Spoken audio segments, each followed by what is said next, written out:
हूँ राहुल गांधी जी के लिए, न मैं किसी का हबीब हूँ न मैं किसी का रकीब हूँ। जो बिगड़ गया वो नसीब हूँ, जो उजड़ गया वो दयार हूँ, जो किसी के काम ना आ सका वो मैं एक मुश्त गुबार हूँ। नज़ारा बहुत बदला हुआ है, चश्मा उतारो फिर देखो यारों, दुनिया नई है चेहरा पुराना। तो चले हैं मोहब्बत का पैगाम लेकर और साथ में वो चल रहे हैं जो भारत को तोड़ने की बात करते हैं। आज आप कह रहे हैं कि हम जाएंगे कश्मीर में तिरंगा लहराएंगे, तो राहुल गांधी जी कश्मीर में तिरंगा लहराने का सौभाग्य कैसे मिल रहा है? 370 हटने के कारण आप वहां जा रहे हैं, वहां शांति है, वहां सद्भाव है, वहां भारत माता की जय लगती है और तिरंगा लहरता है। कृपया करके भारत में धार्मिक आधार पर विद्वेष की कहानी बंद करिए। देखिए, भारत जोड़ो यात्रा केरल से शुरू हुई, जहां बीफ काट पार्टी देने वालों का साथ, फिर तमिलनाडु में पहुंची तो उस फादर जॉर्ज पुनिया का साथ जो कहते हैं कि जूते इसलिए पहनता हूं कि भारत की धरती से उनका पैर टच ना हो जाए। फिर कर्नाटक में पहुंचती है तो वहाँ के वो कार्यकारी अध्यक्ष जो हिंदू शब्द के लिए गंदा कहते हैं। फिर महाराष्ट्र पहुंचती है तो स्वतंत्र वीर सावरकर का अपमान। उसके बाद गांधीयंस विद गन कहने वाली मेधा पाटकर, यानी महात्मा गांधी और बंदूक का साथ, ऐसे तमाम। और फिर ये जो आपने कहा कि कमल हसन जी जो कहते थे कि फला राजा हिंदू नहीं थे, तो तमाम प्रकार की विघटनकारी पृथकतावादी ताकतों और विचारों को आगोश में समेटे हुए दिल्ली में आकर खड़े हुए और ये कहने का प्रयास किया कि विपक्षी दल हमारे साथ आ जाएं, मगर अफसोस कि भारत जोड़ो की बात कहने वाले विपक्ष को भी नहीं जोड़ पाए और अपनी पार्टी को भी जोड़ते हुए नजर नहीं आ रहे हैं।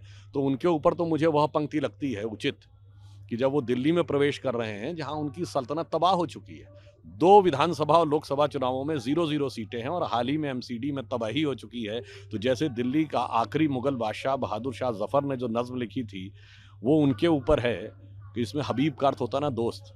न मैं किसी का हबीब हूँ राहुल गांधी जी के लिए, न मैं किसी का हबीब हूँ न मैं किसी का रकीब हूँ। जो बिगड़ गया वो नसीब हूँ, जो उजड़ गया वो दयार हूँ, जो किसी के काम ना आ सका वो मैं एक मुश्त गुबार हूँ। तो मुझे लगता है कि विघटनकारी ताकतों को साथ में लेकर भारत में जो लोग कहते हैं कि उन्हें डर लगता है, पूरी यात्रा का ट्रैक देख लें। जिस समय त्रिवेंद्रम में, चेन्नई में, बेंगलुरु में, नागपुर में, पुणे में, मुंबई में, जयपुर में, दिल्ली में, इस पूरे ट्रैक की बात कर रहा हूं, बम फूटते थे, आतंकवादी घटनाएं होती थी, तब डर नहीं लगता था। आज डर लग रहा है। ऐसी नजर रखने वालों के लिए तो मैं कहूंगा नजारा बहुत बदला हुआ है, चश्मा उतारो फिर देखो यारों, दुनिया नई है चेहरा पुराना। मैं मोहब्बत का पैगाम लेकर के आया हूं, तो चले हैं मोहब्बत का पैगाम लेकर और साथ में वो चल रहे हैं जो भारत को तोड़ने की बात करते हैं। ये सच्चाई है कि नहीं? टुकड़े टुकड़े गैंग के सक्रिय सदस्य उनकी यात्रा में विभिन्न जगह चले हैं या नहीं चले हैं, ये भाजपा जानना चाहती है। इन लोगों ने जेएनयू में क्या क्या नारा लगाया था ये हम सभी जानते हैं।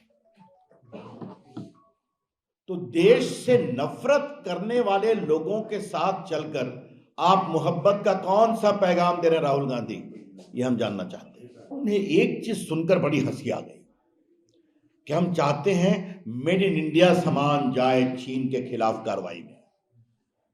राहुल गांधी जी, नरेंद्र मोदी ने देश में मेड इन इंडिया का जो आह्वान किया, तो एक बार आपको देखना चाहिए था कि आज चीनी खिलौने भारत में बहुत कम हो गए। आज मेड इन इंडिया खिलौने देश में कितने लोकप्रिय हैं। आज चीन में दिवाली, चीन की बनी हुई दिवाली की बल्बों की लड़ी अब अतीत की बात हो गई। ये आप देखते हैं ना। और राहुल गांधी, एक बात मैं आपको बताना चाहता हूं, और मैं आपको इसलिए बता रहा हूं कि आपने मेड इन इंडिया की बात कही, तो मोबाइल मैन्युफैक्चरिंग में भारत और चीन के बाद दुनिया का सबसे टॉप मोबाइल मैन्युफैक्चरर है। और राहुल गांधी, मैं आपको बता दूं कि एप्पल के फोन भी भारत में बनते हैं, लिखा होता है मेड इन इंडिया, जो इंडिया में भी बिकते हैं और बाहर भी जाते हैं। सैमसंग के भी फोन भारत में बन रहे हैं और लिखा होता है मेड इन इंडिया, और भारत में भी बनते हैं और बाहर भी जाते हैं। आज की सरकार सबका साथ, सबका विकास, सबका विश्वास, सबके प्रयास की सरकार है ना। और राहुल गांधी जी, आप बार बार जो धार्मिक विद्वेष की बात करते हैं, तो आज मुझे आपको कुछ बताना है। एक महान नेता सरदार पटेल, जिसने प्रामाणिकता से आजादी के बाद देश को जोड़ा था, 550 से अधिक रियासतों को भारत ने मिलाया था। आपने सरदार पटेल का कभी नाम लिया क्या अपनी यात्रा में? आज उनका ऐतिहासिक दुनिया की सबसे बड़ी मूर्ति बनी है, कभी वहां जाने की भी आपको सुध मिली कि वहां जाके प्रणाम करना चाहिए? कभी नहीं।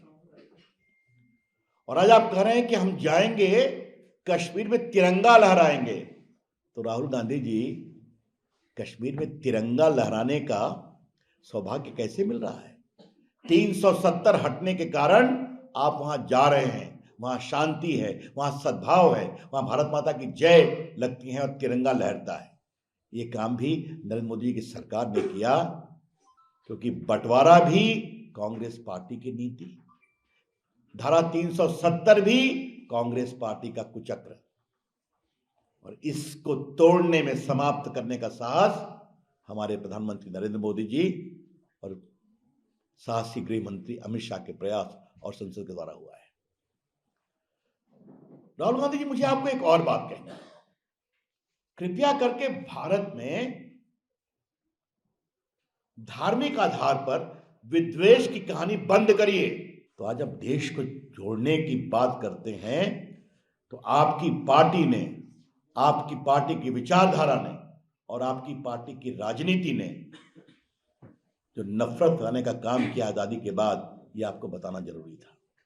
शाहबानों से लेकर सायरा बानों तक कांग्रेस पार्टी का इतिहास तोड़ने का रहा है और अल्पसंख्यक समाज को रूढ़िवादिता में घेरने का रहा है।